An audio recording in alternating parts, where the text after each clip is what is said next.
Day by day, the number of COVID cases has been increasing in Karnataka, and this especially in Namma Bengaluru. Given such a scenario, the Bruhat Bengaluru Mahanagarapalike is time and again stressing on the important role played by the resident welfare associations in containing this deadly pandemic. And let's accept, many of them have been doing a commendable job. Here's a quick view on what they can be doing further. Hello, I'm Priyanka Rachaya and welcome to today's episode of Property Matters. Over the years, the role of RWAs has drastically changed from that of a mere facilitator of infrastructure facilities and organizer of community events to that of lifesavers and COVID warriors. The state government too has been in constant touch with these associations and has involved them in each and every step of planning and execution of measures against this deadly pandemic. There has been not only enhancement in the role of resident welfare association, but also there has been a redefinition and also more significance is being attributed to the role of resident welfare association. Because as gatekeepers, as custodians, as a monitoring agency, they are of great help, immense help to the society as well as to whatever interventions the government has been doing. Especially in the context of the residential colonies staying safe and the infection not spreading from one person to another. Our containment protocols whenever we find a positive case. The BBMP Commissioner, Mayor, Deputy CM and MPs have held video conferences with these societies and have commended their job. Many resident welfare associations are part of the COVID warriors team and HQ or the home quarantine teams formed by the government at ward and zonal levels. RWA's role is entirely changed now. Earlier we used to look for all the infrastructure, the drain, the water supply, the asphalting part and then the stormwater drain, whatever. But now we have totally forgotten about all those things. Now our day-to-day work has become like where what is happening. And there are complaints like someone has come from somewhere, 2 months they were not there and suddenly they've come in. Please check if they're quarantined. So we have to cross-check. We cross-check with the local police station and then we talk to the health inspectors also. And then our awareness program is mainly about social distancing now.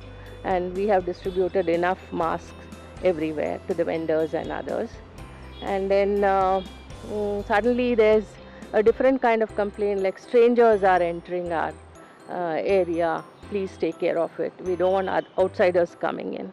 And you have new vendors coming in, so we don't want them to be selling things to us. However, since there's a spike in the number of cases, there is dire necessity for these RWAs to step up and take much bigger tasks. And have they been doing it? Helping Hand, an organization that closely works with resident welfare associations, has prepared a set of guidelines after having thorough discussion with doctors and authorities. Many apartments and societies across the city are working on implementing these guidelines. Some of the guidelines for RWAs prepared by the Helping Hand includes recommendations on how to be equipped to handle COVID-19 emergencies until medical help arrives, home quarantine and emergency treatment of asymptomatic cases, maintenance process of quarantined households, creation of custom spaces for patients who have to be quarantined, formation of COVID-19 task force in the society, their responsibilities and emergency equipments that needs to be maintained in the societies. Now let's discuss some of the recommendations made in this document. Most of the cases are asymptomatic and require isolation and constant monitoring. Gyms, clubhouses and party halls in apartments and societies are currently not being used. These spaces can be converted into COVID care centers after taking due permission from BBMP officials. The Commissionerate of Health and Family Welfare Services has issued guidelines for establishment of these COVID care centers, and according to it, BBMP's Chief Health Officer must be informed of any such arrangement.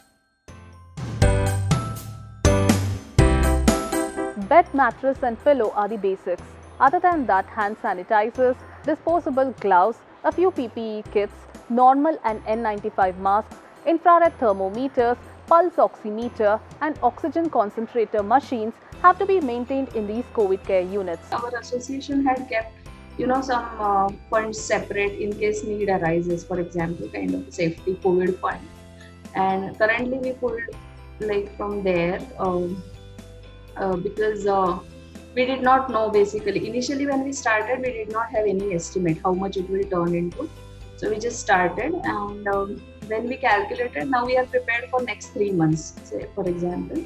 So it is turning around 40 to 45 rupees, per flat per month, which is not really a big, overall if you see, it's not a big amount. However, the question if RWAs can charge money for setting up of COVID care units still has to be resolved. People raise question, can this be chargeable? So BBMP has said that they will come back whether RWAs can charge or residents or cannot charge. But collectively we have decided that it will not be charged at this moment. A volunteer team of 4 to 5 members can be formed, preferably consisting of resident medical practitioners. The task force will be responsible for the maintenance of COVID care unit and will spring into action in cases of emergencies. Task force must ensure that no staff enters the homes of suspects or confirmed cases. Residents of the society must be informed about the suspects or confirmed cases without revealing the identity of the family or individuals. Necessary support like essentials delivered to doorstep, pet walk and pet care must be facilitated.